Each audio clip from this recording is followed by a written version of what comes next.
Assalamualaikum warahmatullahi wabarakatuh. Perkenalkan, saya Ardo Alfitri Rojab dengan NPM 2021020027, Prodi Hukum Tata Negara kelas A, mata kuliah Filsafat Hukum Islam, dengan dosen pengampu Bapak Herpin Yoki Pradikta MHI.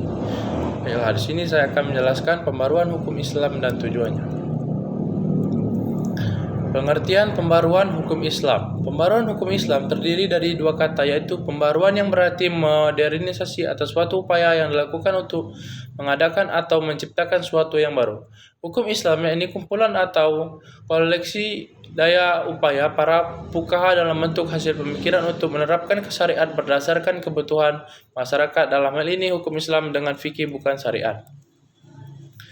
Pembaruan hukum Islam berarti gerakan ijtihad untuk menetapkan ketentuan hukum yang mampu menjawab permasalahan dan perkembangan baru yang ditimbulkan oleh kemajuan ilmu pengetahuan dan teknologi modern. Baik menetapkan hukum terhadap masalah baru untuk menggantikan ketentuan hukum lama yang tidak sesuai lagi dengan keadaan dan kemaslahatan manusia masa sekarang. Yang dimaksud dengan ketentuan hukum di sini adalah ketentuan Islam dikategorikan fikih yang merupakan hasil ijtihad para ulama, bukan ketentuan hukum Islam kategori syariat.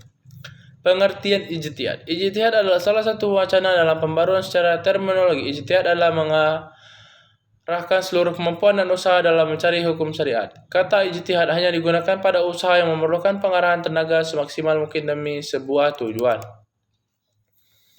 Pembaruan juga dapat dilakukan dengan usaha-usaha pentahqiqan. Dengan usaha pentahqiqan, ini akan terlihat keaslian dan kemurnian ajaran Islam. Cara ini lebih mudah dibandingkan dengan ijtihad, meskipun cara ini barangkali termasuk dalam wilayah ijtihad. Dikatakan lebih mudah karena hanya mengoreksi sebuah pendapat, akan lebih mudah lagi bila fasilitas di atas. Gerakan mendobrak taklid menghidupkan kembali ijtihad untuk mengembangkan hukum Islam disebut gerakan pembaruan hukum Islam, sebab gerakan itu untuk menetapkan ketentuan hukum yang mampu menjawab permasalahan dan perkembangan baru yang ditimbulkan oleh kemajuan ilmu pengetahuan dan teknologi modern. Menetapkan ketentuan hukum yang mampu menjawab permasalahan dan perkembangan baru itu mengandung dua unsur. Pertama, menetapkan hukum terhadap masalah-masalah baru yang belum ada ketentuan hukumnya, seperti bayi tabung. Kedua, menetapkan atau mencari ketentuan hukum baru bagi sesuatu yang sudah ada ketentuan hukumnya, tetapi tidak sesuai lagi dengan keadaan dan kemaslahatan manusia masa sekarang. Contohnya, ijtihad. Ulama sekarang ini telah memperbolehkan perempuan menjadi pemimpin atau kepala negara.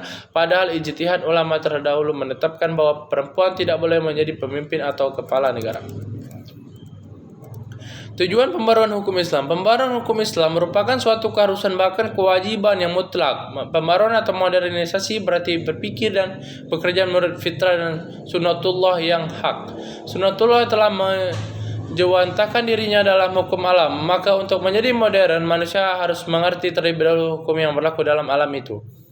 Manusia karena keterbatasan kemampuan tidak sekaligus mengerti sunnatullah itu untuk melainkan sedikit demi sedikit dari waktu ke waktu. Sejak awal hukum Islam sebenarnya tidak memiliki tujuan lain kecuali kemaslahatan atau keadilan manusia. Ungkapan bahwa hukum Islam dicanangkan demi kebahagiaan manusia lahir dan batin duniawi ukhrawi sebenarnya mencerminkan kemaslahatan manusia. Sekian penjelasan dari saya. Mohon maaf jika ada kesalahan kata dalam pengambilan video. Saya akhiri. Wassalamualaikum warahmatullahi wabarakatuh. Terima kasih.